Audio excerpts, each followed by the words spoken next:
ஜனாதிபதி மைத்ரிபால சிறிசேனவின் தலைமையிலான ஆட்சியில் மக்கள் கடன் சுமையின்றி புத்தாண்டை கொண்டாடக்கூடிய வாய்ப்பு கிடைத்துள்ளதாக பிரதமர் ரணில் விக்ரமசிங்க தெரிவித்துள்ளார்.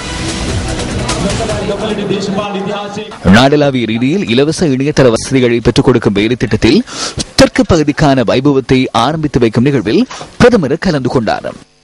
රටකන්න පාලනයක් වෙනුවට ජනතාවට සිංහල අවුරුදු ගන්න පුළුවන් පාලනයක් තමයි.